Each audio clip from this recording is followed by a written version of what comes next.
Hello, hello, hello. This is Sammy J, Pixels and Kilowatts. Welcome back to the channel. Well, today, for this session, we're not reviewing products. We're not going outside, take some pictures. Today, we're celebrating a special day. So if you don't know about it, now you know about it. Today is April 12th, and it's Film Photography Day. So if you didn't know that, now you know that. So let's celebrate it together and cover a little bit of history and go from there. See you in a little bit. Okay, welcome back. Today is Film Photography Day. Frankly, I didn't know that myself. I just got an email and I joined the Lomography group. And if you don't know what Lomography is, go ahead and subscribe to that channel and put some comments there or questions, and we'll try to answer them for you. But I have a whole session on lomography. Again, if you don't know what lomography is, subscribe to the channel or look for the videos. I'll put a link to it here in the description. Okay, so today we're not talking about lomography. We're talking about just photography in general. Digital, analog, mirrorless, non-mirrorless, all kind of cameras. Just photography is basically painting with light. Photography is all about light itself, how you control light through the ISO, which is the film sensitivity, or the aperture, or the shutter speed, how fast and how slow, and how you gather light. So, and then black and white, color, whichever you prefer. The key is to practice the hobby, or if you're in a business or whatever your passion is, practicing this, and just keep your camera in front of you. That's the best from all this, from today's session. If you learn something, it's two things. April 12th is film, not just photography. It's Film Photography Day, And then keep this baby in front of you. If you watch my channel, I've done comparison between Canon A1 and Minoltas and other cameras, but I love the Nikon FG. Look how small it is. It's beautiful. It has a program in it. It has aperture priority. It can be fully manual. It's beautiful. I love this camera. But anyway, so Film Photography Day, what is it all about?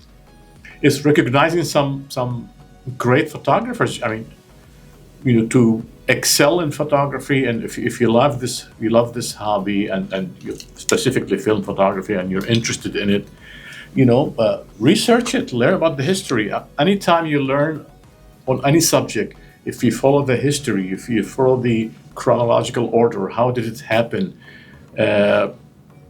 you understand it better, and then it starts making sense from you. Plus, you learn from others. Everybody has their own style. But again, you learn from others. So when did photography start? It started in 1825. Yeah, 1825. That's the first photo, I think, when it was published.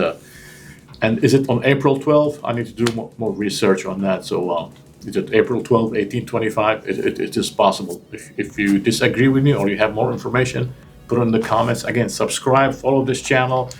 We're doing great things here between 3D printing, between analog and film development, and the lab box and all that stuff.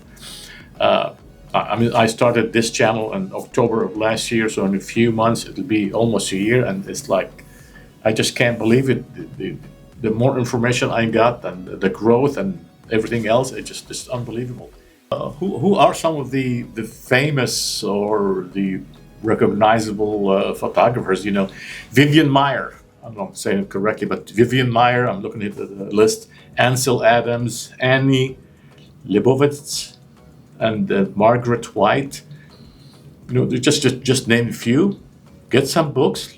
Go to the library or look online or maybe YouTube. Search. Vivian Maier and definitely Ansel Adams. Everybody knows Ansel Adams, black and white. And you notice most of these photographers, it's black and white at that time. And how come it's still up to this day? Hundreds, decades, and they still inspire you with their, the quality of the print, the inspiration, the composition, and almost none of them talked about the gear, what gear they use. Actually, I think one of them used the Canon AE1, not even the program, the Canon AE1.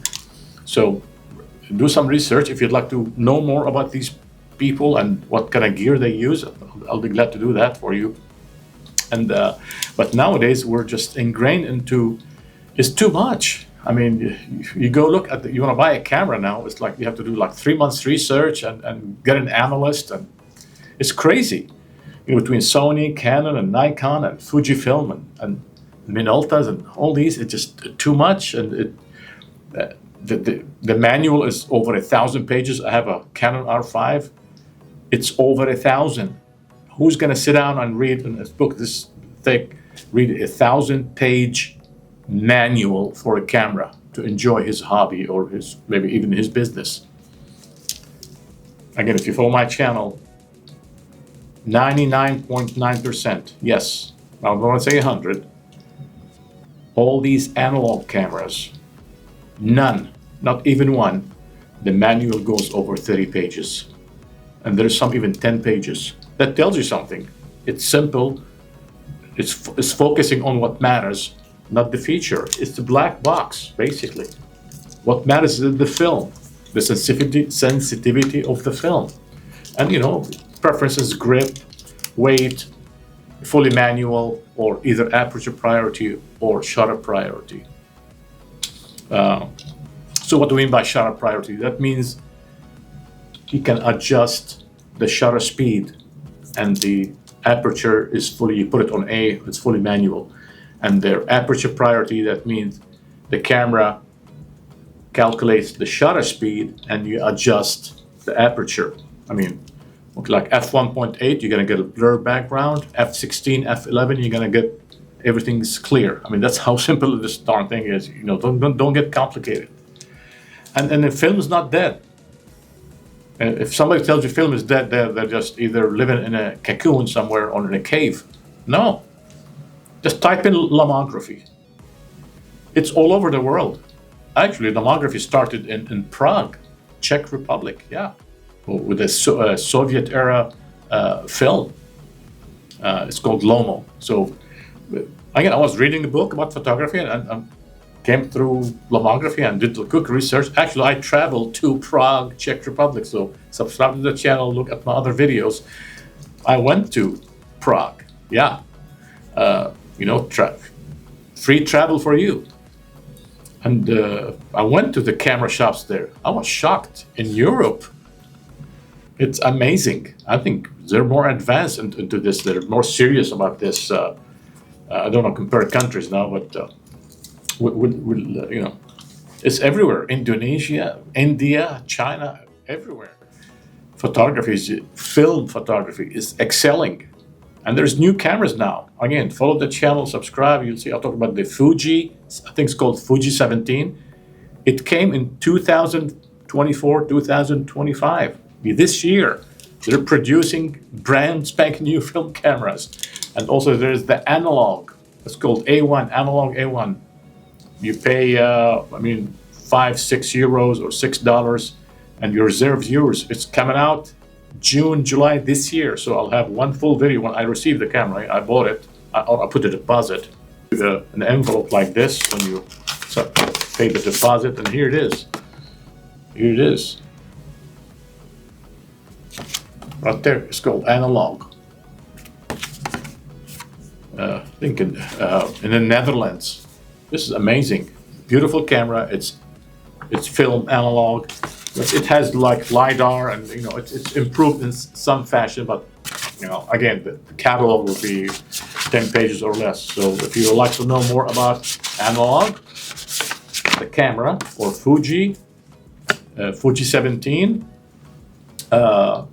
subscribe to the channel and look for the other videos. I have a whole special session on that. It's crazy. I mean, there's 3 basic cameras coming in 2025. You got the analog out of Europe, and you got the Pentax 17, which has been out in 24, 20, 25, And there is the Rollei. It's called the Rollei 35 autofocus. You know what the Rollei is? It's an analog camera, but they're coming with a new one. And I mean, you can even buy it. I'm reading from the website here. It's seen exceptional high demand. You know, they can even fulfill.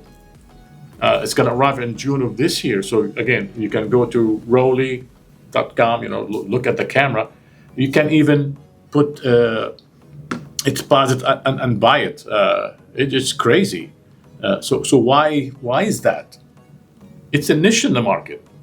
You know, it's not like any other product. You got something for the masses, something, you know, midway, and then a niche where for a specific focus, you know, for a specific group of people. Again, I have a digital camera, but I'm telling you right now, it was 25, 75. 25 of my time spent utilizing digital, even mirrorless SLRs or cameras, because there is no single lens reflex. So SLR means single lens reflex. So in a digital mirrorless camera, nothing moves. There is nothing to reflect directly. So we're using that at 25%. But in the last few months, it's been this. You know, you load the film, you roll the film, you take the pictures, and then you're limited to 24 or 36 pictures. So you don't go willy-nilly taking pictures. You think, you start, you're using your brain. You think about what you're taking and at what instance and all of that. And then you wait for the film to come back, or you develop them in the home. Right now, there is something called the Lab Box. 3 minutes. The whole process about 10 minutes maybe. But in 3 minutes, you can develop black and white. Again, subscribe to the channel. I did the box opening for the Lab Box. I took a couple of rolls of black and white, and we're gonna develop them on the kitchen counter. You put the chemical there. One chemical is called D96. I don't know what that means, but you just you put the film in there, and for 3 minutes, and then you rinse it, and you're done. So it's not complicated. Dark room, you know, all that bunch of BS. You don't need that. If you want to do that, that's fine. But and now Lomography came up with another. It's called. It's not the Lab Box. It's similar to the Lab Box, even simpler. It's round, and you just take it and shake it like this, and develop film in 3 minutes or less. So between the rinsing and the processing, give it 10 minutes, 15 minutes, whatever. And if you want to send them to a lab, there's 4 or 5 different labs, California, all over the world. I'll put some links, subscribe to the channel. I'll put some links for the film development places, all of that, and the Lab Box and the Lomography Box and all that stuff. So everything we're talking about, if you'd like to check it out, fine. And if you're new, if you are right now, you're watching this video, and if you are new into the film world, you got maybe a camera that's older than you, most probably. Don't be afraid of it. It's simple. It's simple because the manual is less than 30 pages. You can read it, quickly. And start with something that has, fully programmed. It has a P on it, which is program. It means it configures the shutter speed for you. It configures the aperture. You don't want to mess with that initially. If you're new to photography and you're coming from mirrorless or digital photography, and you come to this and you want to fiddle with the aperture, and you want to fiddle with the shutter speed, and you want to look inside and see the needle where it goes, it's a little frustrating. I mean, I'm an experienced photographer, and when I switched to this or came back to this, it was frustrating. This is the Nikon FG. It's pretty nice. Start with something like that, or gonna get something below 100 euros or $100, etc. It's not gonna be good. You get what you pay for. Again, I've been through the whole process. I got some for $10, $12, and some for $50, and some for over 100. Guess what? The one over 100 are the good ones. Make sure it says excellent, mint condition, and has some kind of warranty with it. and a refundable process. You can send it back if you don't like it. But again, start with make sure it can be fully automatic or semi-manual, either aperture priority or shutter priority. It's not that complicated, and you can enjoy it. I mean, imagine you're taking pictures, and you can do this and see what's happening. And usually it takes weeks. You're not going to take it the second day and go develop those pictures.